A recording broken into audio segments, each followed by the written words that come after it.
Sejam todos bem-vindos ao podcast Empresa Sem Controle, Cresce Até Quebrar. E hoje eu estou com um convidado muito especial, o Gilson, que nós nos conhecemos na formação de mentores, né? Isso aí. Que nós fizemos aqui em São Paulo. Hoje o Gilson trabalha com expansão internacional B2B. Já desenvolveu projetos com a Mercedes-Benz e com a Land Rover, é isso? Isso, exatamente. E hoje você ajuda empresários a exportarem. Me conta um pouco mais, Gilson, sobre você, sobre o seu negócio, o que você ajuda esses empresários. Me conta um pouco mais sobre a sua história. Claro. Sou Gilson Chaves, eu atuo com expansão internacional. A nossa consultoria, sou fundador da G4 Global Consulting. Nós atuamos com empresas de diversos segmentos, tanto empresas que ainda não exportam, como também empresas que já exportam, mas que ainda não têm uma exportação que é relevante de fato e que representa no mínimo 30% do faturamento da empresa. E, no geral, qualquer segmento. Me explica um pouco melhor, Gilson, esses 30% do faturamento da empresa é destinado à exportação? 30% de quê? Só para as pessoas entenderem melhor. Perfeito. No geral, o que acontece? Quando você tem um faturamento da empresa total, eu comento que para a exportação ser realmente o motor 2 e a empresa não ficar mais dependente do mercado brasileiro, ela precisa no mínimo ter uma receita gerada com a exportação que represente no mínimo 30% do faturamento total da empresa. Que aí sim, em um momento onde a economia estiver ruim ou qualquer outra situação, ela tem essa receita que é de fato algo relevante, né? Certo. E essas empresas que você trabalha hoje, Gilson, que tem essa receita de no mínimo 30%, geralmente é mais voltada para qual nicho? Não tem um nicho específico. E esse número que eu digo, né, de 30%, também é um balizador, não é algo do tipo, se ela bater os 30%, realmente vai cobrir 100% dos custos delas aqui numa situação, depende muito de realidade de empresa para empresa, mas isso se caberia para qualquer segmento. Desde o cara que fabrica calçados, maquinário agrícola, roupas. É uma regra, em geral, que se aplica para todos, né? Que se você não tem uma receita que seja tão significativa com exportação, você fica dependendo do mercado nacional. Sim. Essa é a questão. E o nosso mercado hoje, ele é tão estável que ter essa exportação ajuda muito, né? Em momentos como nós estamos vivendo esse ano, em momentos políticos que a economia do nosso país não está tão favorável, né? Para nós que somos empresários. Então, essa exportação ajuda principalmente nesses momentos, que a empresa não depende todo o cenário nacional para ela ter a receita e ter o lucro líquido que ela espera, né? Nayara, você falou tudo. O que acontece? A gente sabe que empreender no Brasil não é fácil, né? Por mais engraçado que pareça, é mais fácil exportar do que realmente empreender no Brasil. Só que o que acontece é que muitas das vezes o empresário não conhece, ele não sabe como funciona o mercado internacional. Então, assim, por que as empresas, as multinacionais, elas têm operação em vários países? Justamente para não ficar refém e dependente de uma única economia. Então, quando a economia, por exemplo, aqui no Brasil está ruim, ela tem várias outras operações em vários países. E aí compensa o momento de economia ruim no mercado sede. Mas também não adianta, Nayara, eu falar que eu vou exportar e focar só em um país. Então, vou te dar um exemplo. Quando você pensa, o empresário brasileiro, quando ele começa a pensar em exportação, 90% fala, eu quero exportar para os Estados Unidos. 90%. E é o que eu comento. Calma, você já exporta? Não exporta ainda. Então, vamos antes começar em mercados onde são, teoricamente, mais fáceis de entrar, tem menos competitividade, até a sua empresa, criar uma base, né, e ganhar estrutura, para depois você ir para os mercados mais difíceis, mais competitivos. Então, não adianta também eu só exportar para um país. A gente viu recentemente, teve o tarifaço com os Estados Unidos. Se o empresário tivesse centralizado tudo de exportação nos Estados Unidos, o que aconteceu com alguns deles, tiveram um baque muito forte. Então não adianta também exportar só para um, por isso que você tem que ter operação em vários países. E o que você acha, Gilson, que é essa maior fragilidade de falta de conhecimento dos empresários? Que você falou para mim o seguinte, me corrija se eu estiver errado, que você não adianta um empresário, que é mais fácil você exportar do que você empreender no Brasil. O que você acha que é a falta de conhecimento dos nossos empresários brasileiros nessa área de exportação? Você acha que é falta de interesse, ou você acha que realmente é falta de conhecimento, ou falta de mais pessoas especialistas como você, né, para auxiliar esses empresários? O que você acha que é o que mais falta no empresário brasileiro para começar essa exportação? Eu diria que é uma mistura de fatores. Um deles, não só para a questão de exportação como para tudo, tem a ver com o ambiente. Qual ambiente você está? Com quais outros empresários você está convivendo? Então, se, por exemplo, você está num ambiente, num espaço onde os outros empresários do seu ciclo de relacionamento também não exportam, a tendência é você também não exportar, né? Não é uma regra. Ou você passar a escutar a opinião deles, que não tem uma operação lá fora. Então, esse é um dos fatores. E aí você começa a criar crenças que te limitam e te faz pensar e acreditar que é muito complexo, ou que seu produto não está pronto, que o produto brasileiro é inferior a lá fora, tem problema de logística, idioma, e você vai colocando vários um monte de obstáculos, né? Ou não tem um mercado. É o que eu comento, existem aproximadamente 200 países. E aí, às vezes, o empresário, ele ouviu dizer que em tal país, ou seja, nos Estados Unidos ou algum outro, não tem oportunidade para o produto dele. Ele já assume que o produto dele não tem mercado, né? Então, assim, eu acho que uma das questões é o ambiente, onde ele está presente. O outro também, quer queira ou não, aquilo que a gente falou, empreender no Brasil é difícil. Então, ele está a todo momento tentando sobreviver, apagando incêndio, ele não tem tempo. Então, eu diria que até o ponto principal de tudo, Nayara, é a questão de prioridade. Então, a exportação nunca entra como uma prioridade para ele, porque ele está sempre aqui apagando incêndio, ele não tem tempo, e ele entende que seria importante, mas ele continua aqui. Quando você fala de ambiente, Gilson, a gente vê muito isso com os empresários que eu atendo, que eu também sou mentora de empresários na parte de gestão financeira. E, na maioria das vezes, quando as pessoas não conseguem nem visualizar a possibilidade daquilo ser uma possibilidade para o negócio deles.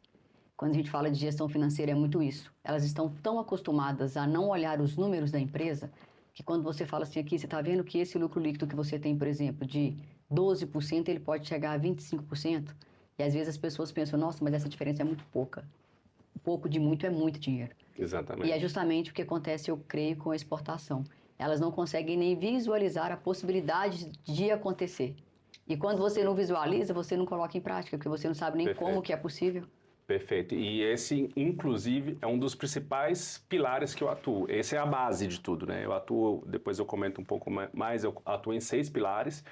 E a base da pirâmide é justamente essa. Eu trago para o empresário a visão e a clareza, a visão das oportunidades, a visão de realmente como que funciona o mercado internacional, quais são as possibilidades, olhando a empresa dele e os produtos que ele fabrica, né? Porque não adianta, existe todo um mundo, mas tem que olhar para a realidade daquele empresário. Então, eu trago para ele as oportunidades e a clareza de qual que é o momento da empresa, o que seria o melhor caminho, né? As melhores estratégias. Então, tem a questão da ambiência, mas o principal é a questão da visão, que realmente ele não tem essa visão de onde que ele pode chegar. E quando você dá essa instrução para esse empresário, você também fala os países que o produto dele seria melhor, você engloba tudo isso? Perfeito. Aí a gente tem 2 cenários. Tem um cara que não exporta e tem um cara que já exporta. Uhum.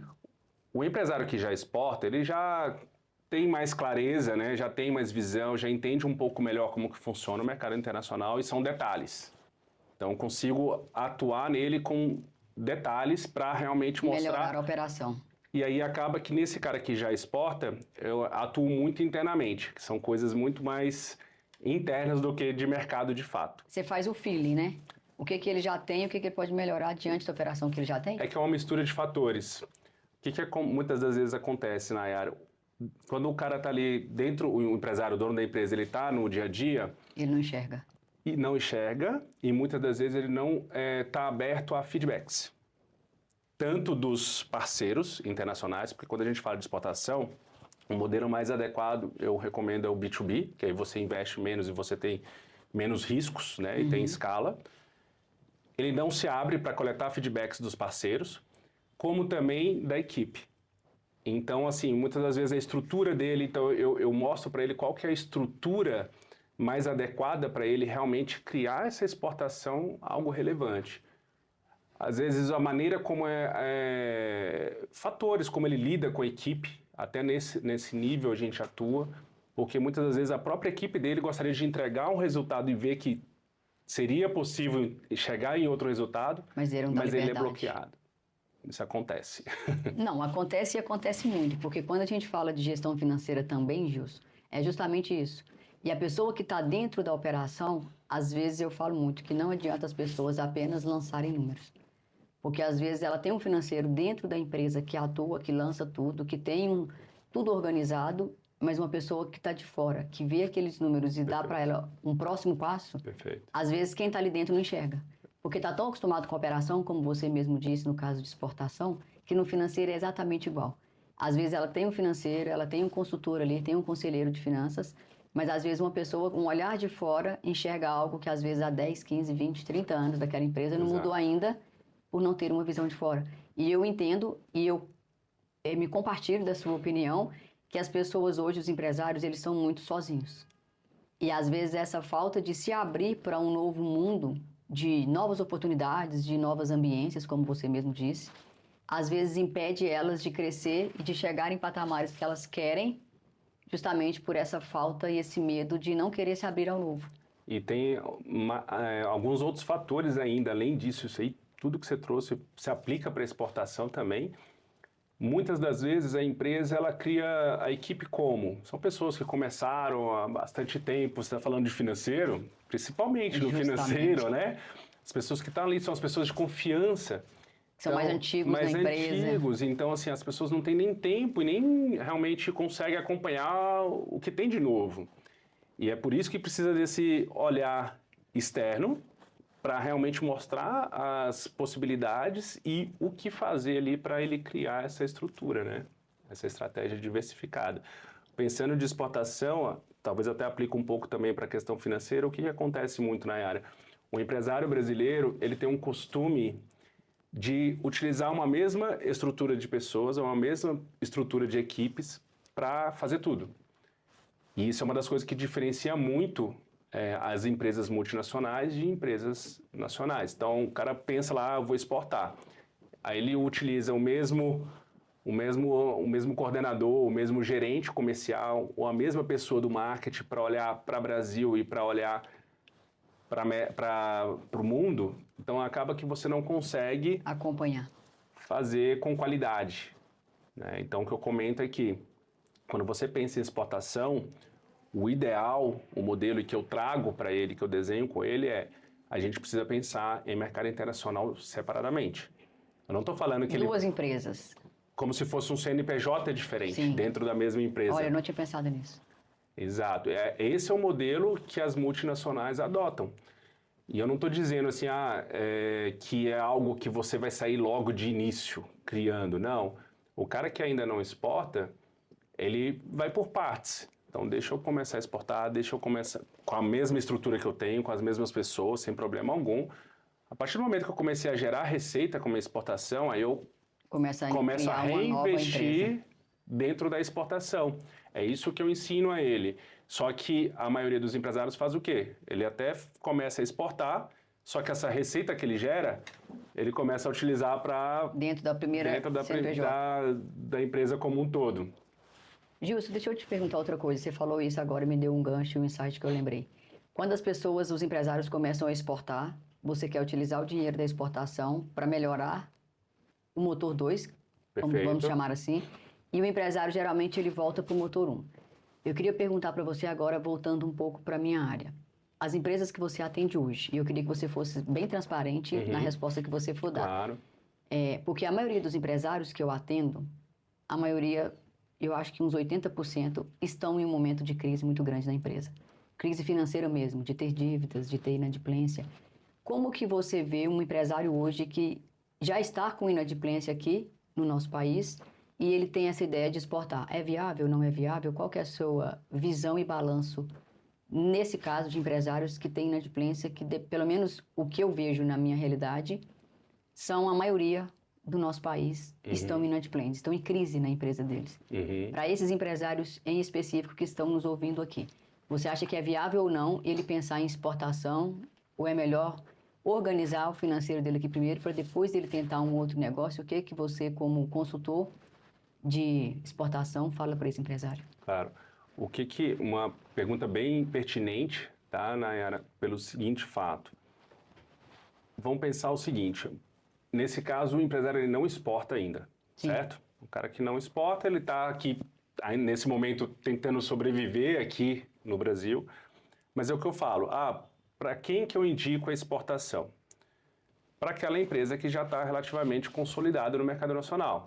O cara que tem, no mínimo, aí, uns 8 anos operando no mercado brasileiro, exceto empresas que já nascem com a visão internacional. Tem empresas que já nascem com essa visão, e aí tudo bem, o cara logo no segundo, terceiro ano já está exportando.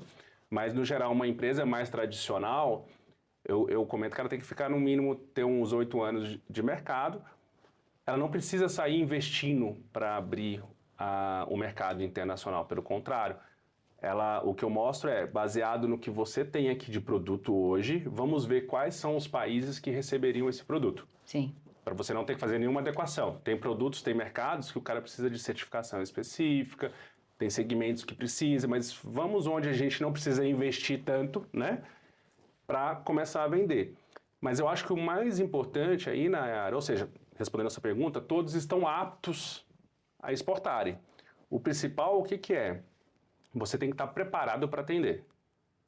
Porque a partir do momento que você fez esse movimento de prospectar um potencial distribuidor, um potencial parceiro lá fora, e o cara se interessou, você tem que ser rápido na resposta, entregar com qualidade. Superar a expectativa, né? Exato. Do cliente. Porque eu vi várias situações onde o empresário ele até exportou, fez o mais difícil, que foi conseguir abrir um revendedor, um parceiro lá fora, mas perdeu ao longo do tempo esse parceiro, por conta dessas questões. Então, eu acho assim que é importante ele ter uma operação que vai dar conta de atuar tanto no mercado brasileiro quanto com relação às demandas de exportação. Quando você fala de acordo com essas questões, quais questões você se refere? Com relação a Aí ele não conseguir suprir a demanda da exportação, por exemplo. É questão realmente de entrega. Né? E o tempo de resposta. Falta de mão de obra, de todos esses aspectos? O que acontece muitas das vezes, o distribuidor ele quer comprar e quer ganhar dinheiro. É isso que acontece. Né? O B2B é isso. O fabricante quer ganhar dinheiro, é o ganha-ganha. Só que não só a parte financeira, a expectativa do distribuidor, do parceiro no B2B é o que ele quer ter uma boa experiência no geral, do início ao fim. Desde eu liguei na fábrica, as pessoas estão me atendendo, demora não sei quantos dias para me responder, entende? Eu tive um problema aqui, questão de pós-vendas, como que vai ser a reposição de peças, se demora muito, se não demora, entende? Peça que chega estragada às vezes. O próprio produto inicial chega danificado, mas isso acontece até na logística dentro do próprio Brasil, Sim. Né? Mas eu acho que é mais nesse sentido, realmente, de ter uma resposta de qualidade, um relacionamento de qualidade, conseguir ter equipe, pessoas para atender ambas as demandas. Exatamente. Ô Gil, se você que trabalha com empresários do mundo todo, voltando agora a falar especificamente em experiência do cliente, você tocou nesse assunto, eu amo experiência do cliente. De todos os países que você trabalha, que você tem um conhecimento mais aprofundado, qual você acha, em 0 a 10, o nosso país, o Brasil, de empresas de uma forma geral, quanto você acha que o nosso empresário brasileiro está realmente preocupado com a experiência do cliente em detrimento aos outros países que você trabalha? Você acha que é satisfatório, é para baixo da média, é muito ruim, é péssimo, é excelente?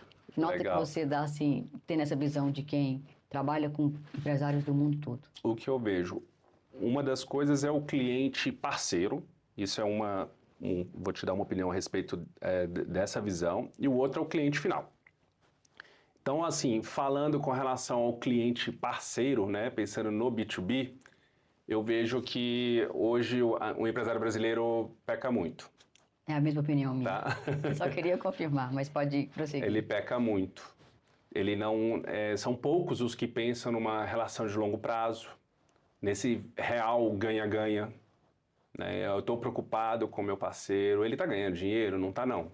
Ele só olha o quanto que ele está ganhando aqui, entende? Só preocupado com a venda, né, Com a Gilson? venda, entende? Então, é toda uma relação de longo prazo que tem que ser construída para eu não perder esse cara. Por que que acontece muito, falando do mercado internacional principalmente, o empresário que não exporta hoje, quanto mais ele demorar para exportar, depois vai sair mais caro e vai se tornar mais difícil. Por quê? Enquanto ele está aqui parado, existe um mundo inteiro com várias outras marcas que está prospectando distribuidores. Criando oportunidades. E prospectando distribuidores. Então, se eu não fiz esse movimento, eu não criei uma relação sólida com o meu parceiro, para ele migrar para um outro é muito fácil, entendeu? E aí se torna muito mais caro para eu conseguir um novo. Então, essa é uma questão, essa experiência com o parceiro, eu acho que a gente peca muito. Pensando no cliente final, eu entendo que a gente já tem um nível um pouco Relacionamento melhor, porque a gente entrega uma outra questão, que é realmente aquela questão do carisma do brasileiro, isso tem um certo valor. Mas eu acho que o que a gente ainda assim, mesmo com o cliente final, que a gente mais peca é o tempo de resposta. O tempo de resposta com o cliente final, ele tem um problema, então como que eu vou fazer? De repente eu reponho o produto, né, sem custo para o cliente, algo nesse sentido, prezando pelo relacionamento. São poucas as marcas que prezam por isso. E aí, às vezes, o cara entra numa linha de rusga com o cliente por nada. por nada. Vou te contar 2 fatos pensando nisso que você falou. Quando você fala Hoje eu fui tomar café da manhã no hotel e o que eu aluguei não tinha o café da manhã. E a gente pagou o café da manhã pra gente tomar o café. E aí tem as coisas que eram para serem servidas e eu sempre gosto de comer tapioca. E eu pedi a tapioca e não fui informada que ia ser cobrada à parte. Eu já tinha pago para tomar o café da manhã.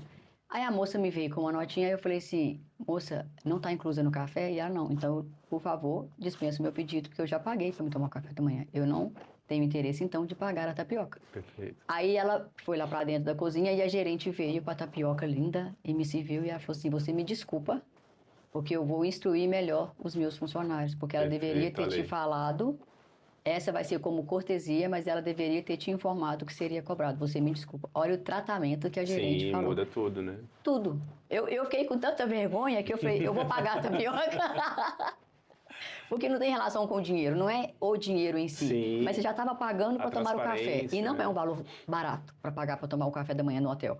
E aí, por que eu não fui informada que ia ser cobrado? Entendeu que é só uma falta de comunicação? E ela foi tão excepcional no atendimento dela, gerente, que acabou que eu acabei e paguei a tapioca. E é isso que é relacionamento. Exato. E aí, falando do relacionamento, e até trazendo um pouquinho para a questão da exportação, eu acho que ele está muito ligado a essa questão da experiência. Igual eu falei, eu tenho um parceiro que é um distribuidor, pensando no B2B, e o produto chegou lá danificado. E não foi culpa dele nem da fábrica, foi de repente pela logística. Uhum. Qual que é o comportamento da fábrica? Porque se ele for esperar todo o trâmite de seguro, do transporte, da logística, para depois ele repor essa peça, o tempo que vai levar para essa peça chegar lá demora muito. E aí ele perde a venda, perde a oportunidade. Então, o fabricante tem que ter essa mentalidade. Deixa eu resolver o problema rápido aqui desse cara aqui. Já vou mandar, sem custo, sem nada, depois a gente vê isso. Zelando pelo relacionamento. E você falando de relacionamento, não sei se o pessoal de casa que está nos ouvindo sabe disso. Para você adquirir um novo cliente, custa em média de 5 a 8 vezes a mais do que você vender para o mesmo cliente que já está na sua base. Exato. E as pessoas, às vezes, por falta de qualificação ou por falta de paciência ou sei lá por qual motivo, deixa esse cliente que já está na base ir embora e fica em busca sempre de um novo cliente. E olha o quanto isso custa mais para a empresa, de quem está fazendo isso, né? Que não tem essa operação e essa gestão tão bem formalizada. Então, às vezes, as pessoas gastam muito dinheiro, diminui o lucro líquido da empresa, no simples detalhe de não cuidar bem dos clientes que já tem na base. Perfeito. E quando a gente pensa sobre isso, isso é muito real. Sim, e aí se a gente for além, tem N fatores, desde várias empresas brasileiras que não tem nenhum sistema de CRM, né? Sim. E aí você não consegue ter esses clientes na mão. E até falando de novo, um B2B, é ideal a empresa ter o controle dos clientes que os seus parceiros têm na base, porque senão você fica refém. Se você perde esse distribuidor, ele leva os clientes com ele, né? Aí você fica sem um monte de cliente. Exato. Agora, falando dos outros países, Gilson, qual que é o país em relação à experiência do cliente que você fala assim, Nayara, lidar com os empresários do país X é a melhor experiência que eu já tive? Qual, assim, que fica de longe o melhor tratamento de experiência do cliente para você? Eu acho que é uma mistura, não dá para colocar como uma regra, porque em todo país sempre vai ter, Os bons e os ruins, sempre né? vai ter, não tem aquele que é perfeito, não tem, dos segmentos também, mas eu acho que vai muito assim, vai muito da cultura. Então, eu particularmente, eu sempre tive boas relações em tratar com parceiros e distribuidores, por exemplo, da Colômbia, Olha, nunca pensava. da Colômbia, do Chile. Então, às vezes a gente pensa, nossa, Estados Unidos, Aham, né? foi o que veio na minha cabeça primeiro. Então, mas é legal o seu comentário, porque, de novo, assim, a maioria dos empresários brasileiros, quando eles pensam em mercado internacional, eles pensam nos Estados Unidos. É porque a gente liga a ideia do país desenvolvido. Mas se acontece que é o que eu falo, os Estados Unidos é um dos mercados mais difíceis para você atuar. Ele é extremamente competitivo, exigente, e o pós-vendas, uma situação de pós-vendas lá, se você demora muito para resolver, o cliente simplesmente devolve o produto, e dependendo do ticket médio do seu produto, isso se torna bem complicado para a empresa. Então, assim, e outra, a questão do lidar com o cliente americano, tem questões culturais, questões de ego, são outros. Então, até mesmo no B2B, lá é assim. Você quer entrar nos Estados Unidos, é assim que funciona. É aqui, ó. Quer, não quer? É 880. Não quer? Então, assim, você não vai ditar como vai ser, eles ditam como vai ser. Então, pensando no empresário brasileiro que quer ir para o mercado lá fora, eu sempre oriento para ir onde é mais fácil e onde tem mais oportunidades. Então, pensando na América Latina, dentro da América Latina, o Brasil é a principal economia. Então, tirando o Brasil, todos os demais países da América Latina, teoricamente, eles estão mais abertos a receber um produto brasileiro. Uhum. Não Diferente do americano. Que todo mundo é só mais um. É só mais um. Que ótimo. Essa colocação sua foi muito boa. Tem essa questão. Além disso, tem vários empresários brasileiros que quando ele pensa em expandir, ele já quer levar uma fábrica. Não é nem só exportar para os Estados Unidos, já quer sair levando uma fábrica para os Estados Unidos. Então, não quero dizer que sim nem que não. De novo, cada segmento, cada empresa é uma realidade, tem um plano.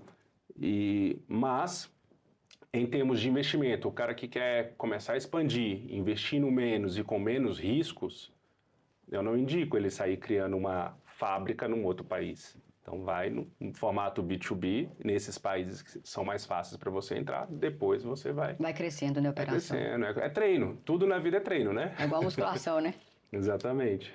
Gilson, agora vamos sair um pouco da sua parte empresarial e me conta um pouco melhor sobre o Gilson. Eu nem sabia que você era de Minas Gerais. Não sabia? Não sabia. Sou natural de Itabira, morava em Mariana, fiz faculdade em Engenharia Elétrica, na Federal de São João del Rei, e dali em 2023 mudei para São Paulo.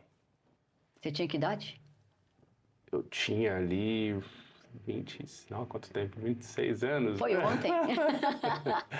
Tem bastante tempo, hoje eu tô com 44. Aí você veio para São Paulo com 26 anos e Fiquei 15 anos aqui, atuei com consultoria na parte de engenharia. Já para empresas? Você sempre... Não, aí essa consultoria de engenharia prestava consultoria para a ANEEL, para as hidrelétricas, para as concessionárias de energia do país. E naquela época, assim, o que eu mais gostava era dos treinamentos, das viagens e lidar com o cliente. E eu pensei... Tô no lugar errado. E não na parte técnica. Eu fiz um MBA naquela época, em gestão de negócios, e aí me abriu a mente para a área comercial. E foi aí que eu mudei para essa área comercial, desenvolvi vários projetos que eu comentei contigo pela Mercedes-Benz. anos desenvolvendo projetos na Mercedes-Benz, cheguei a morar em Stuttgart, na Alemanha, inclusive, depois Jaguar Land Rover, e desenvolvi projetos no segmento náutico, farmacêutico, enfim, várias empresas, tanto multinacionais quanto empresas nacionais também. E aí você mudou para Florianópolis, Para Balneário Camboriú. hoje você mora em Balneário. Moro em Balneário. Há quanto tempo que você está lá? Tem 5 anos. É que passa rápido, né? Tem 5 anos. já. E quando que despertou trabalhar com exportação internacional? Foi uma coincidência, na verdade, porque quando Nada é coincidência, né, gente? Porque quando eu atuava com engenharia e queria migrar para a área comercial, eu comecei a buscar algumas empresas que permitissem quem não tinha experiência e eu entrei no programa de trainee da Mercedes. E foi aí que eu me candidatei na época, era um programa de trainee super concorrido da Mercedes, já para cuidar da operação de vendas de automóveis de América Latina da Mercedes. Foi ali que mudou. Aí você se encontrou. Ali eu me encontrei, em todos os aspectos, né? Que legal. E hoje, Gilson, pensando na sua empresa, que fase que você se identifica a sua empresa hoje? Em fase de crescimento, em fase de expansão? A fase de crescimento, a fase inicial ainda, digamos assim, porque eu sempre atuei nas empresas, né? E eu decidi no início do ano passado fazer o que eu sempre fiz, só que Para a sua empresa. para várias empresas, não só uma. Tem essa missão de realmente, porque eu entendo muito, Nayara, que o que realmente vai levar o Brasil para o próximo nível, e o Brasil está entre as 10 maiores economias mundiais, e o que vai fazer realmente o Brasil se tornar um país desenvolvido é o empreendedorismo, mas não só o empreendedorismo, é o empreendedorismo com a gestão, Sim. que falta muita gestão ainda, Muito. e mais do que isso, com expansão internacional. Então, a minha empresa G4 Global Consulting, ela nasceu com esse propósito, de ajudar o máximo possível de empresários brasileiros a expandirem globalmente para ter essa relevância internacional e ter um impacto a nível nacional. E qual sentimento você tem, Gilson, quando você consegue ajudar um empresário realmente a levar o produto dele, o serviço dele para outro local fora do nosso país? É muito bom, né? Porque primeiro que dá uma satisfação como brasileiro, né? Você está levando uma marca, você está levando o seu país lá para fora. É sua bandeira. Então dá uma satisfação muito grande. Vão dar exemplos. Tem várias marcas hoje brasileiras que já nasceram com esse olhar internacional, que você vai lá fora, você vê o produto brasileiro, não é legal? Você Muito. vê um produto brasileiro, é a mesma coisa. Então dá uma satisfação, uma realização muito grande. Gilson, qual decisão que você teve na sua vida que você acha que foi assim a mudança de tudo para você se tornar a pessoa que você é hoje? Ou da vida pessoal ou profissional? Qual a mudança que você teve que ter para você pensar assim, Nayara, os resultados que eu tenho hoje foi devido a isso? Tem algo assim que você acha que foi primordial? Eu acho que a base de tudo é a vontade. Realmente A essa ambição? a vontade de crescer, né? Então você até perguntou, eu vim de uma família simples lá atrás e eu sempre quis ir além. Então, eu nunca medi esforços, sempre realmente eu fui... Te dou um exemplo, eu fiz a engenharia numa federal, super concorrido, era 6 anos de graduação, consegui formar em 4 anos e meio. Não gostava da parte técnica, mas vamos lá. Então, sempre buscando essa questão de acelerar, crescer, aprender. Acho que você não pode parar em momento nenhum. E mudar ambientes o tempo inteiro, para você ter outras visões. Não ficar limitado, né? Acho que é um pouco disso. E hoje, quando você volta para... Sua família ainda mora em Mariana? Mora. E quando você volta, como que você se vê? Quando você vê seus amigos, quando você vê seus familiares? Acaba que, assim, os meus amigos mesmo nem estão lá por conta que eu fiz faculdade fora, né? E depois para São Paulo. Então, a amizade está mais aqui. Mas eu vejo que eu vou lá para visitá-los. Mas você não cabe mais naquele lugar. Não. Na verdade, isso é muito legal quando a gente fala sobre isso, sabe por quê, Gilson? A impressão que eu tenho é justamente isso. Às vezes eu volto a conversar com amizades de 5, 7, 10 anos atrás, a gente não tem nem a paciência, né? Porque não são os mesmos assuntos, não é mais a vida que a gente tinha há 10 anos atrás. E às vezes as pessoas pensam, nossa, mas você sumiu, você não me liga mais, mas não é isso. É que às vezes a gente está tão ocupado em correr atrás do que a gente sonha, do que a gente quer, que as pessoas não deixaram de ser importantes. Só que a gente não consegue, às vezes, ter o mesmo raciocínio de antes, porque tudo muda. Quando você começa o autoconhecimento, quando a gente busca profissionalizar, quando a gente está em outros ambientes, igual você mesmo falou várias vezes aqui, né, durante a nossa conversa, o nosso nível de conversa, de Muda, merecimento, né? muda tudo. Então, às vezes, aquele amigo que você conseguia ficar um fim de semana todo conversando com ele, ia faltar horas para você acabar o assunto que vocês tinham, hoje você já não consegue conversar 1 hora de prazo. É. Porque são situações completamente diferentes, né? E eu acho que tudo isso diz o que você falou, em você buscar sempre conhecimento, em você buscar sempre estar evoluindo. E isso é muito real quando a gente leva para a vida da gente, não só profissional, mas para nossa vida pessoal também. Sim, eu acho que a vida é feita de fases, né? Então, assim, não é nem se colocar como superior, não é Sim. nada disso. Então, cada momento, cada ambiente que você tiver, você vai ter um nível de conversa e tá tudo bem. Então, você faz aquela conversa ali com aquele público e aqui você conversa outro, você tem que ir dosando. Isso. Porque senão, às vezes, até parece que se você for querer ter a mesma conversa que a gente tem em determinadas pessoas, Você fica chato, né? vai parecer que você está sendo arrogante. Sim. E você não está. Pelo contrário, você está querendo até mesmo agregar, ajudar, trazer visão, mas, Nayara, tem uma coisa que a gente tem que evitar de fazer é isso, porque fica parecendo para o outro que você é arrogante, né? E não é, né? E você tocou nesse assunto e eu me lembrei de um podcast que eu assisti esses dias que fala sobre você precisar e você querer as coisas. Muitas das vezes as pessoas falam para mim, mas por que que você busca tanto? Por que que você quer agora ficar indo para São Paulo e fazer esse tanto de coisa que você está fazendo? Você nem precisa disso. Aí eu sempre falo, eu não preciso, mas eu quero. Isso é bem diferente, né? E as pessoas não entendem isso. E o que que eu aprendi muito, Gilson, com o passar dos anos? Que as pessoas que estão ao nosso redor, elas não precisam entender por que que a gente quer. A gente só quer e pronto, e corre atrás do objetivo, que você vai chegar onde você quer.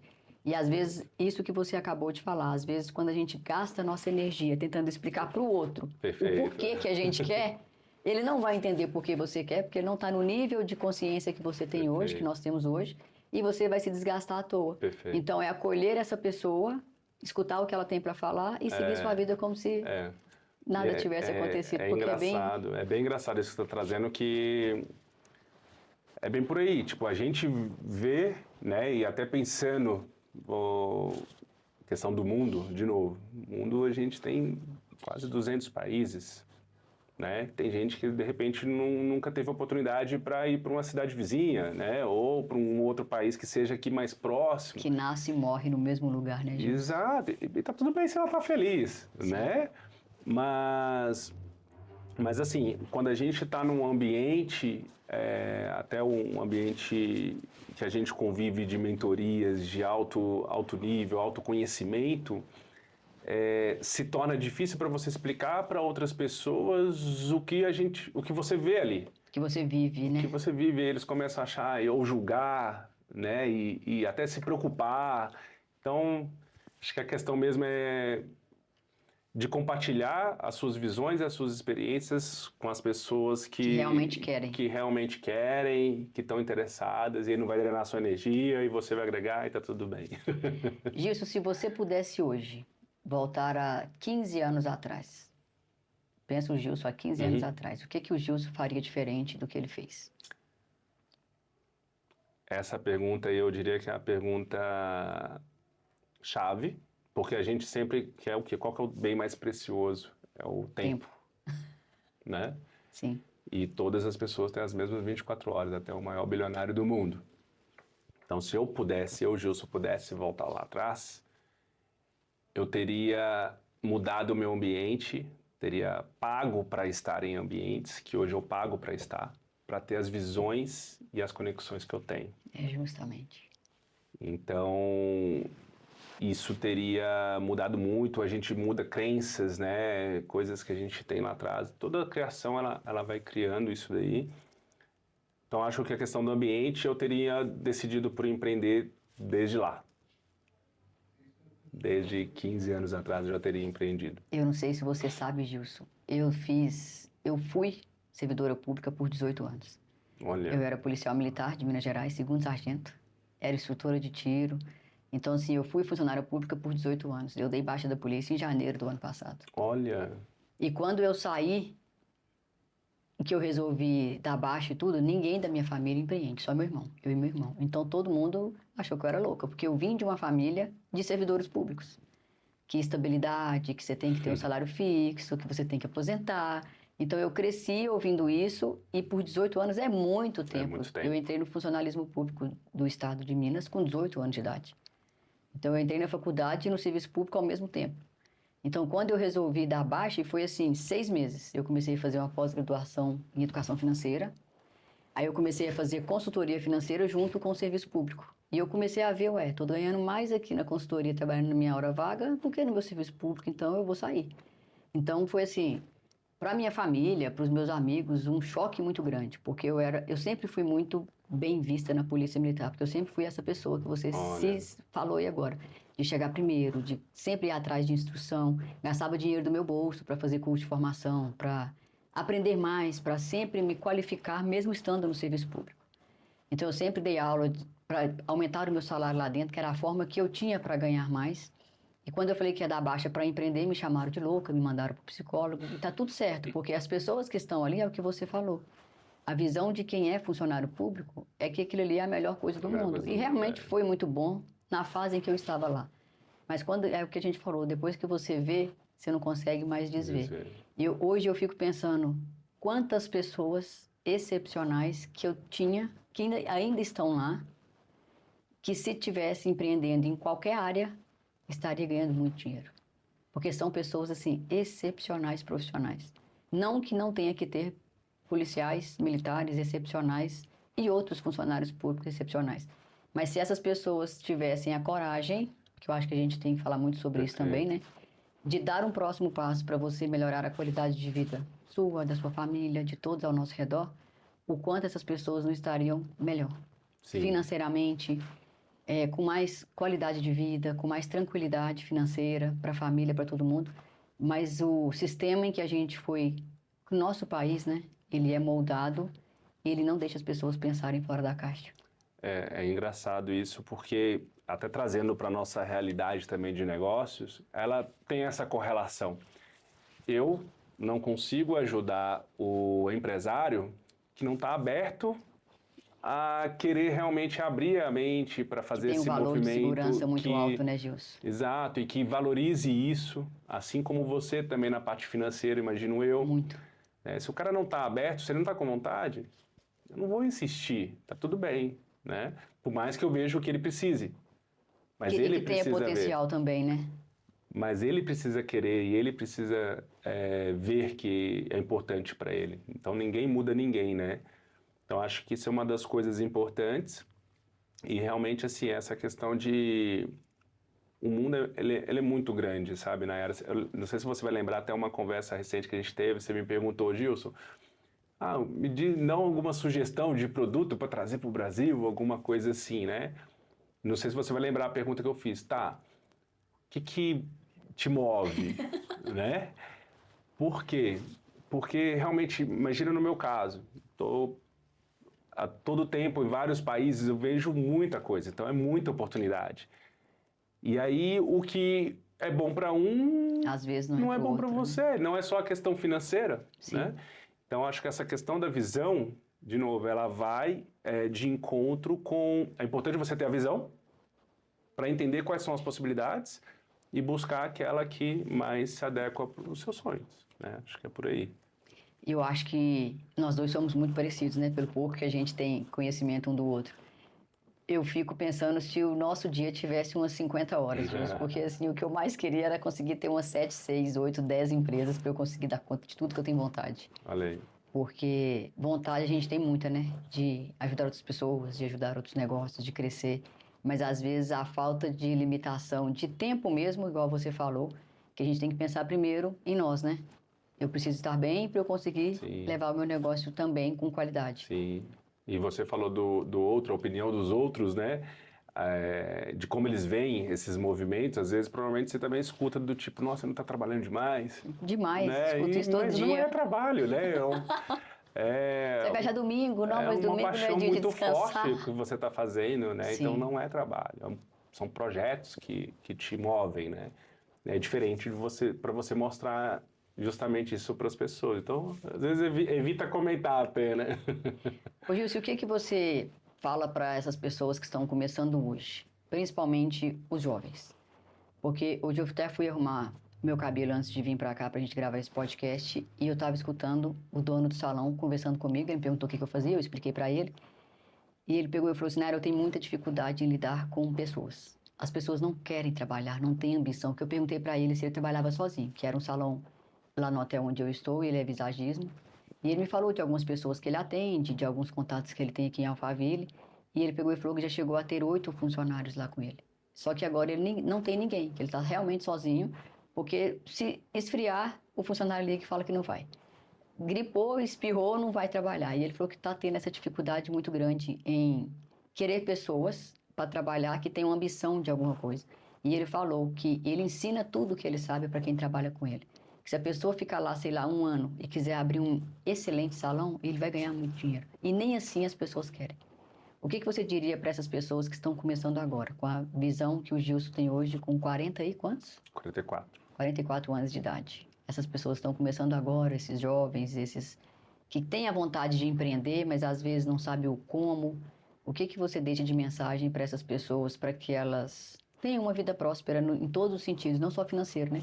Porque prosperidade está muito longe de ser só questão financeira.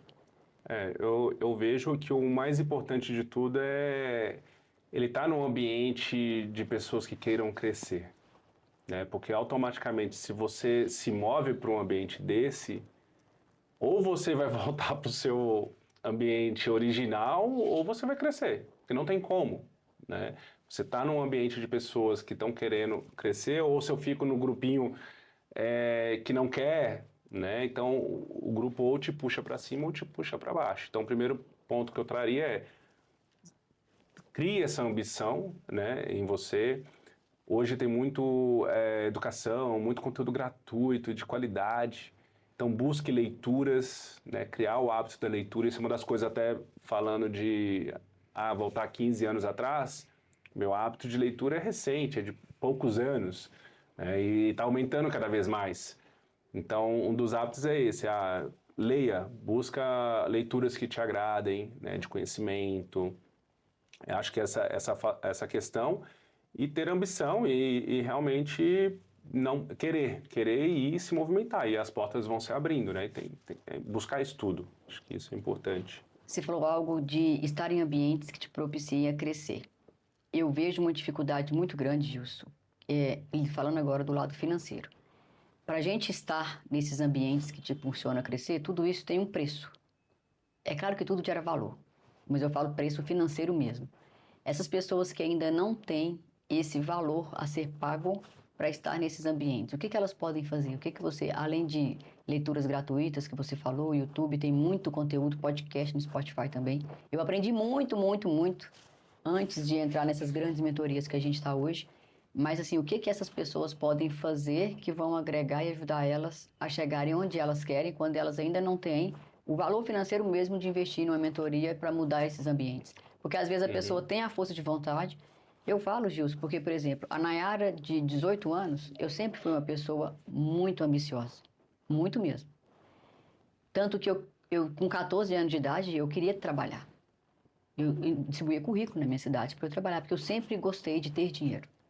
E eu também vim de uma família muito escassa, então eu não queria continuar naquela vida que eu tinha até a minha adolescência. Então eu sempre gostei muito de trabalhar, por isso que eu comecei a trabalhar com 16 anos de carteira assinada, passei no concurso público com 18. Pena que eu demorei tanto tempo para empreender, porque eu não tinha essa visão de empreendimento. Mas se eu tivesse lá atrás, com certeza a minha vida hoje seria outra. Mas naquela época, com 14, 15, 16 anos, às vezes eu tinha ambição, mas eu não tinha esse valor para estar nesses ambientes. Então, para essas pessoas que não têm, o que que você orienta? Se não tem um recurso, vai buscar, Sirva. bate na porta mesmo das pessoas e se apresente, né? E vai entender quais são as possibilidades que você tem de acesso. Mas é engraçado que você comentou, eu particularmente eu participei de várias imersões sem pagar. Existem várias imersões, vários cursos gratuitos, tanto presenciais quanto online, e de qualidade, altíssima qualidade. Imersões de 3 dias, de quase 24 horas de imersão sem pagar. Então, assim, acho que é mais a questão de saber, de pesquisar, de ter a vontade e vou pesquisar. Então, eu quero isso aqui. Então, pesquisa. E aí, óbvio, quanto mais recurso você tiver, você vai conseguir ter acesso a ambientes de nível superior. Mas tem vários gratuitos que você não paga ou, de repente, paga bem pouco para ter muita qualidade. Então, eu diria que, assim, é tudo por fase. Então, no meu cenário hoje, na minha condição financeira, o que eu consigo acessar? Tem muita coisa de qualidade. Tem. E eu costumo dizer, Gilson, que tudo depende do que a gente faz, do que a gente quer. Porque a gente fala, eu sempre falo isso para os meus mentorados, que as nossas decisões decidem os nossos destinos. Sempre vai ser assim. A decisão que você toma para tudo na sua vida financeira, na sua vida familiar, com o seu corpo, com a sua intimidade com Deus, com o seu negócio. Tudo são as decisões que você toma hoje que vai interferir em sua vida daqui 1 ano, daqui 5, daqui 10. Então, eu acho que essas decisões, independente se você tem dinheiro ou não para investir no que você quer e no que você sonha, se você começar a fazer o que tem que ser feito, você sempre vai chegar onde você quer. Sim, senão você fica no vitimismo, né? Sim. Gilson, agora para a gente fechar, onde que o Gilson quer estar daqui 5 anos? Onde que você se vê como pessoa, como empresário?